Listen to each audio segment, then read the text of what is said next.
Admiral Lee stood before the Galactic Council, 50 alien leaders who looked down at her from tall stone seats. The chamber was cold and dark, with only blue lights shining on their strange faces. Some had too many eyes.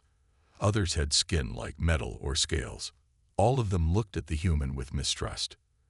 "You have broken our oldest law," said the council leader, a tall being with 6 arms and skin that shifted colors as it spoke. "Humans were not given permission to build faster-than-light engines. You were meant to stay in your solar system until we decided you were ready." Lee kept her face calm, though anger burned inside her. Earth had struggled for centuries to reach the stars. When they finally built their first FTL ship and made contact with alien life, they expected welcome. Instead, they found a galaxy ruled by this council that treated humans like children. "We didn't know about your laws," Lee said. "We were never told." "Ignorance is not an excuse," another council member hissed through razor-sharp teeth. "Many young species would destroy themselves with such power. That is why we watch. That is why we wait." The council leader nodded. "We have reached our decision. Earth will be placed under supervision. No ships will leave your system. Council teachers will come to guide your development." "You mean to imprison an entire planet?" Lee said, her voice steady despite her shock. "We mean to protect the galaxy from your kind," said a third council member. "Your species is too violent, too unpredictable." The vote was unanimous. Guards moved toward Lee, their weapons ready. They weren't taking chances with the human representative. Lee had been a military leader on Earth before becoming an ambassador. She knew when a battle was lost. For now. As the guards surrounded her, Lee looked up at the council one last time. "There are things about Earth you don't understand. Things even we have forgotten. This is a mistake you will regret." The council leader waved a dismissive hand. "Take the human to her ship. Make sure she returns to Earth to deliver our judgment." The journey back to her ship was silent. The guards didn't speak to her, and Lee was lost in thought. The council fleet would arrive at Earth within days. Humanity's brief freedom among the stars was over before it had truly begun. Once alone in her ship, Lee checked for listening devices. Finding none, she took out a small black box hidden in her boot. It was ancient technology, given to her by Earth's Secret Security Council before this mission. They had feared something like this might happen. Lee pressed her thumb against the box. It opened, revealing a crystal that glowed with soft blue light. This was a quantum communicator, technology Earth shouldn't have. Technology that somehow Earth scientists had discovered in old ruins beneath the Pacific Ocean. "Authorization Phoenix." Lee spoke to the crystal. "They've made their choice." The crystal pulsed once, then went dark. Message sent to whoever or whatever was meant to receive it. Lee didn't fully understand what she had just done. Only 5 people on Earth knew about the Phoenix Protocol, activated only if humanity faced extinction or imprisonment by alien forces. As her ship pulled away from the council station, Lee watched through the view screen as massive council warships began to move. They would form a blockade around Earth's solar system. Humans would become prisoners in their own home. But something tugged at Lee's memory. Stories her grandmother had told her as a child. Strange dreams that felt like memories. The ruins found on Earth and Mars that no one could explain. The way humans had advanced so quickly in the past few centuries, as if remembering things rather than discovering them. On the dark side of Earth's moon, in deep underground bunkers no human had visited in thousands of years, ancient systems received Lee's signal. Lights that had been dark for millennia began to glow. Machines hummed to life. And in sealed chambers, something waited. Lee didn't know what would happen next. But as her ship raced back to warn Earth of the coming blockade, she felt strangely calm. The Council thought they knew everything about humans. They thought Earth was just another primitive world to control. They were wrong. And soon, they would learn just how wrong they were. Dr. Sung worked alone in his small lab beneath Lunar Base Alpha, surrounded by strange rock samples. For 15 years, he had studied the unusual formations discovered during the moon's first mining operations. Most scientists called them natural oddities, but Sung knew better. The patterns were too regular, the materials too precisely arranged. No one listened to him. Until now. His computer screen flashed with urgent messages from Earth. The Galactic Council had sentenced humanity to isolation. Alien ships were coming to blockade the solar system. Earth's leaders were panicking. But Sung barely noticed these alerts. His attention was fixed on the readings from his sensors placed across the lunar surface. Energy signatures unlike anything he had ever seen were spiking everywhere. "Kim, you need to see this," he called to his assistant, who rushed over from her workstation. "What is it?" she asked, eyes widening at the readings. "The moon is waking up." They rushed to the observation dome, special suits protecting them from the lunar vacuum. From this vantage point, they could see across the moon's dark side. At first, everything looked normal, just the familiar gray landscape stretching to the horizon. Then the ground began to move. It started with a thin line appearing across the surface about 2 kilometers away. The line grew wider, dust rising in slow motion in the low gravity. Then an entire section of lunar surface, at least a square kilometer, began to rise. "It's opening," Kim whispered. Sung could only nod, too amazed to speak. The rising section was clearly an artificial door of immense size. As it lifted higher, lights began to illuminate what lay beneath, a massive underground chamber. Their comms crackled. "All personnel, return to base immediately," ordered the station commander. "Unknown activity detected. This is not a drill. We have to go down there," Sung said, already moving toward the lunar rovers. "That's against orders," Kim protested, but followed anyway. 20 minutes later, their rover stopped at the edge of the enormous opening. Their headlights barely penetrated the darkness below, but they could see metal platforms, walkways, and enormous shapes covered in dust. "This facility is huge," Kim said. "And look at the design. These are human symbols." She was right. The markings on the visible structures weren't alien at all.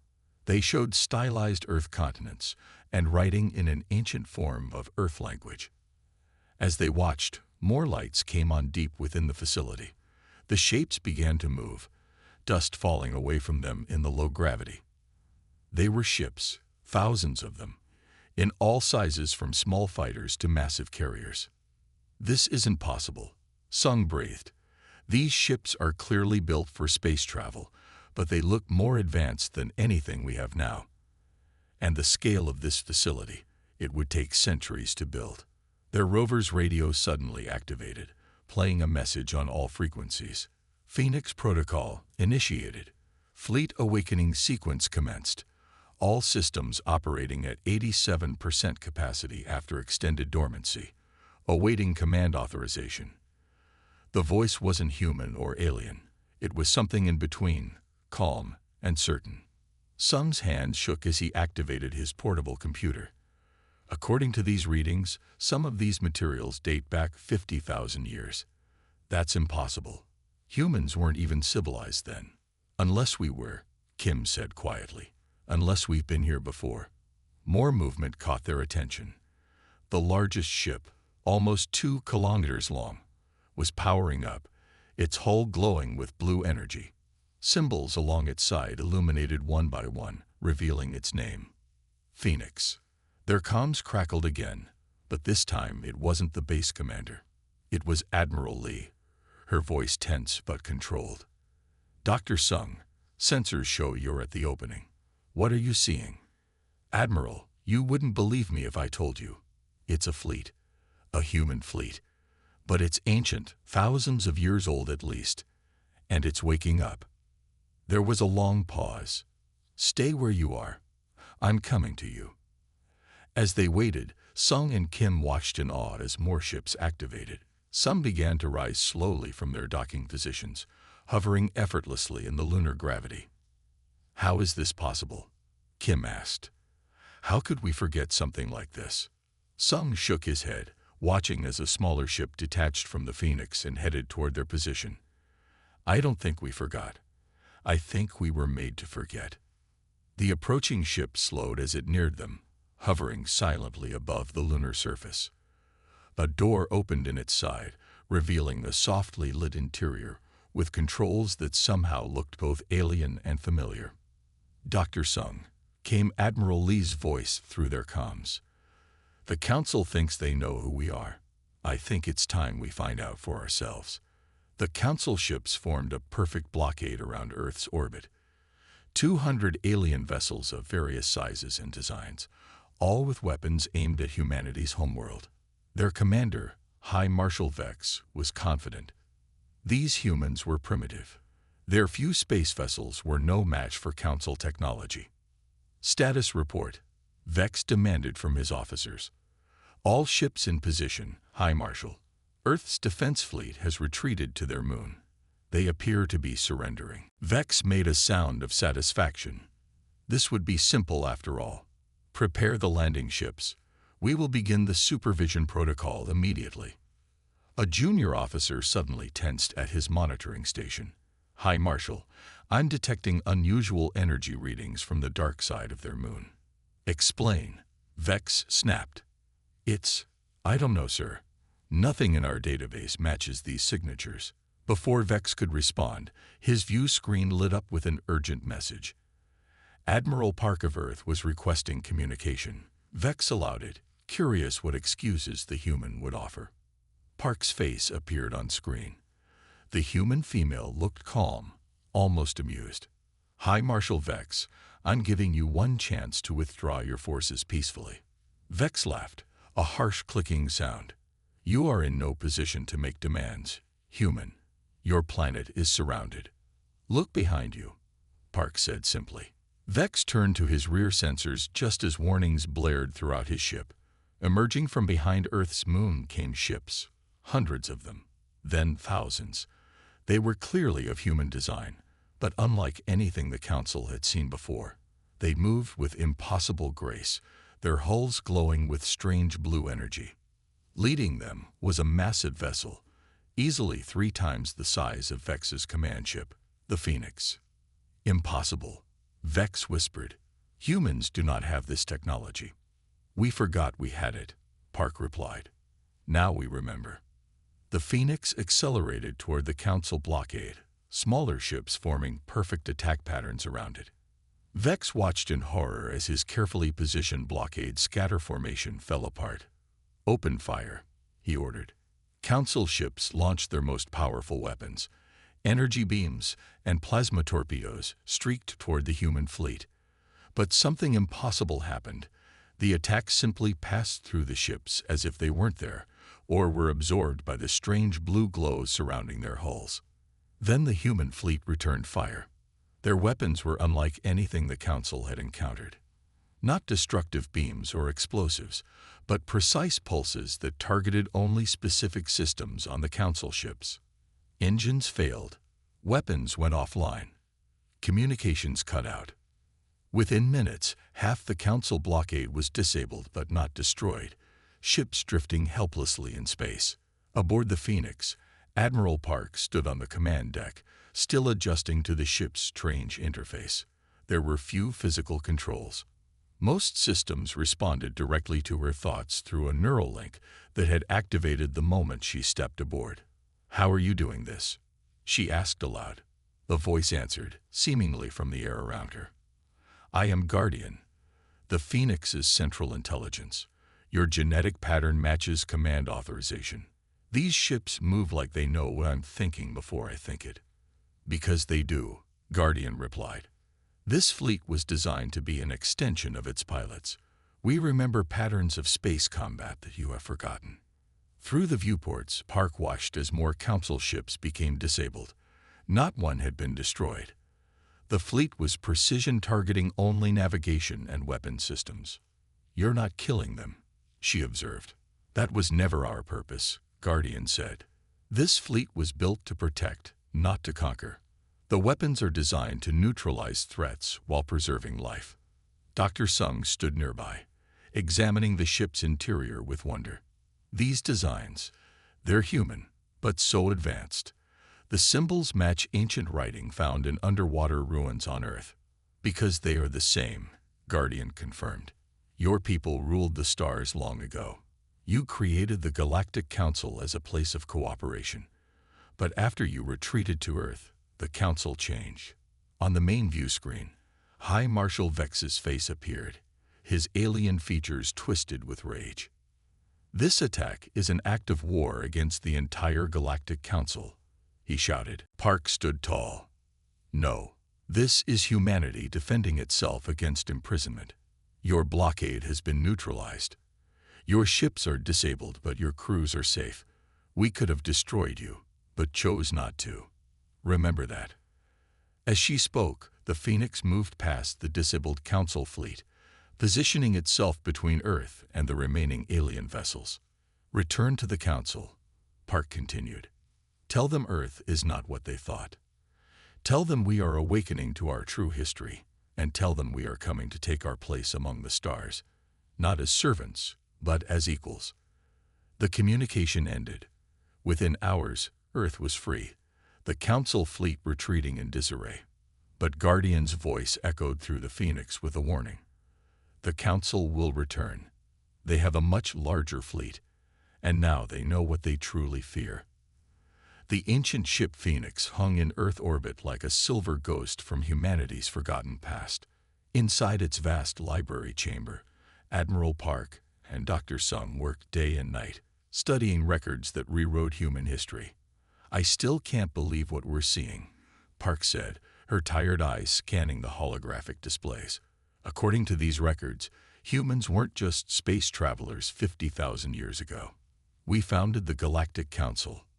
Sung nodded, moving his hands through another set of data records. The evidence is clear. Look at these star maps showing human colonies across thousands of worlds. We weren't just advanced. We were the most powerful civilization in the galaxy. Guardian, the ship's AI, projected itself as a simple blue light that moved around the room as it spoke. Your ancestors created the Council as a way to help younger species develop peacefully. The founding principle was simple. All intelligent life deserves the freedom to grow at its own pace. Then what happened? Park asked. Why did we retreat to Earth and forget everything? In answer, Guardian displayed new images, terrible scenes of destruction, planets burning, massive ships battling in space. The War of Dissolution, Guardian explained. 5 of the original Council races became jealous of human influence. They believed humans had too much power and united to overthrow them. The images shifted to show Earth, once a glittering world covered in advanced cities, now burning under attack. The war lasted 20 years, Guardian continued. Billions died on all sides. In the end, faced with a choice between total destruction or retreat, your ancestors chose to save what remained of humanity. They came back to Earth, Sung whispered. Yes, they used technology to hide their remaining fleet on your moon and beneath your oceans, and they made a difficult choice, to wipe clean most of humanity's memories of what had happened. Park looked confused. Why would they make us forget? To protect you, Guardian said. The Council races agreed to spare Earth only if humans returned to a primitive state. Your ancestors used genetic modifications to temporarily slow human development and erase technological knowledge. They believed the humans would eventually rediscover their past when they were ready. And they left the fleet as insurance, Sung concluded. Yes, programmed to awaken if humans were ever threatened with extinction or enslavement. Park turned to a different display showing current Council activities. Reports from their spies showed the Council in chaos after Earth's fleet had so easily defeated their blockade. There's something I don't understand, she said. If the Council was created by humans as a peaceful organization, why are they so afraid of us now? Why do they suppress other species? Guardian's blue light dimmed slightly. After humans retreated, the Council was taken over by the same 5 races that started the war. For 50,000 years, they have been systematically preventing any species from becoming powerful enough to challenge them. They're not preserving peace, Sung realized. They're preserving their control. Precisely. Earth wasn't quarantined for being primitive. You were contained because the council leaders recognized signs that humans were beginning to remember. Your rapid technological advancement in recent centuries wasn't normal evolution. It was your true nature reasserting itself. New data appeared on the screens. Thousands of worlds marked in red. These are all species currently under council supervision, Guardian explained. Each one showing promise, each one prevented from reaching its potential. Park's face hardened as she understood the full scope of the council's betrayal. So they'd been using our own creation against us, against everyone. Guardian moved to the center of the room, projecting a complete map of the galaxy. There is more you should know. Not all council members supported this corruption. Some remained loyal to the original vision. They have been working in secret, helping supervise species where they can. A signal suddenly flashed on Park's communication device. It was a message from Earth's Defense Command. "Admiral," said an urgent voice, "our deep space sensors have detected a massive fleet leaving the Council homeworlds. At least 5,000 ships. They're heading for Earth." Park exchanged a grim look with Sung. "How long do we have?" "At their current speed, 5 days." After the communication ended, Park turned back to Guardian. "Can we fight that many ships?" "This fleet was never meant to stand alone against the entire Council," Guardian answered. "But your ancestors left you more than just ships." The holographic display changed again, showing a strange device shaped like a sphere with intricate patterns on its surface. "This is the Recolor," Guardian explained. "It was hidden beneath Earth's Pacific Ocean. Once activated, it will send a signal to all the worlds where humans once lived, and to all species currently under Council supervision." Sung studied the device with wide eyes. "A call for help." "Not just help," Guardian corrected. "A reminder of what the Galactic Council was meant to be. Your ancestors believed that someday humans would remember their purpose, not to rule the stars, but to ensure all species could live freely among them." Park straightened her uniform, decision made. "Then it's time to send that reminder. The Council thinks they're coming to put humans back in our place. Instead, they're going to learn who we really are." The Council armada filled Earth's sky like a swarm of metal insects. 5,000 warships representing the 5 dominant Council races. At their center was the Arbiter, a vessel twice the size of any other, carrying the High Council itself. On Earth, people watched with fear. Despite their ancient fleet's previous victory, they were outnumbered. The Phoenix and its sister ships had formed a defensive line around Earth, but they were merely hundreds against thousands. Admiral Park stood on the Phoenix's command deck, watching the approaching armada with calm resolve. Dr. Sung worked nearby, monitoring the Recolor device they had activated 3 days earlier. "Any response?" Park asked. Sung shook his head. "Nothing yet. Perhaps no one heard, or perhaps no one is coming." Guardian's blue light appeared between them. The signal was sent. That is all we can know for certain. The main screen activated, showing the severe face of the Council Arbiter, a tall being with gray skin and eyes that changed color as it spoke.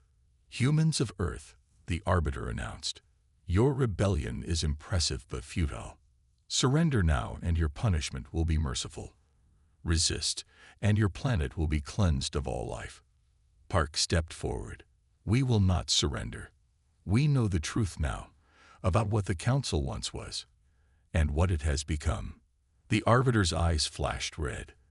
"Your primitive myths are of no interest to us. You have 1 hour to surrender." As the communication ended, Park turned to her crew. "Prepare for battle. We may be outnumbered, but these ships were built to protect Earth. That's exactly what we'll do." Guardian suddenly pulsed brightly.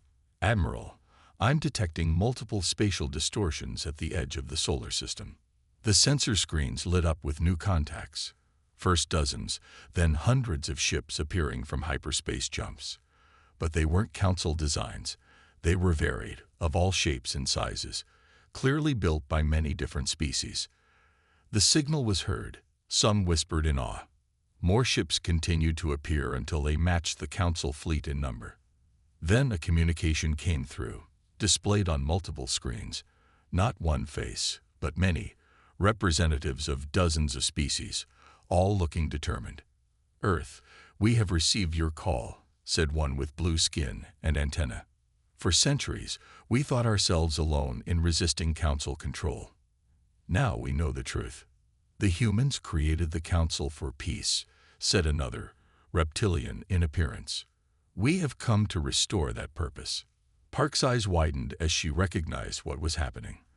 The supervised species, those kept under Council control for centuries, had united. And they weren't alone.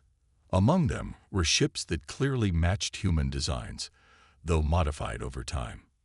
"Those are human colony ships," Guardian confirmed. Not all humans returned to Earth. Some hid on distant worlds, blending with local populations, waiting for this day. The Council Armada had stopped its approach, clearly surprised by the sudden arrival of so many ships. A new communication came from the Arbiter, its tone now uncertain. "What is the meaning of this? Supervised species are forbidden from space travel." Park stepped forward again. "They are not here as your subjects. They are here as free people, reclaiming their right to determine their own future." She paused, her voice growing stronger. "And we are here to ensure that right for all species." On the Phoenix's command deck, data began flowing in from the arriving ships. Some had brought ancient records from their own worlds, evidence of how the Council had manipulated history, erased the truth of human involvement, and kept developing species-controlled. "It's time," Park said to Sung. He nodded and activated a special transmission, the complete historical record from the Phoenix's archives, broadcasting to every ship in both fleets. The Council tried to block the transmission, but the Phoenix's technology was beyond their ability to counter. Every being in both fleets saw the truth, how humans had founded the Council for cooperation, not control, how the 5 current ruling species had betrayed that vision, how 50,000 years of history had been rewritten. Hours passed in tense standoff. Then something unexpected happened. Ships from within the Council fleet began to break formation, moving to position themselves between the Arbiter and Earth. Not many, perhaps 100, but their message was clear. Even within the Council races, there were those who refused to continue the lies. The Arbiter's final communication was brief. "This is not over." "No," Park agreed. "It is just beginning." As the main Council fleet retreated, representatives from dozens of worlds requested permission to send delegates to Earth. Not for war, but for something that hadn't happened in 50,000 years. A true galactic council, where all species would have an equal voice. Standing on the observation deck, Park and Sung watched ships from 100 worlds hanging peacefully in Earth's orbit. "What happens now?" Sung asked. Park smiled. "Now we remember who we are meant to be. Not conquerors, not rulers, but guardians of a simple idea, that all intelligent life deserves the freedom to find its own path among the stars."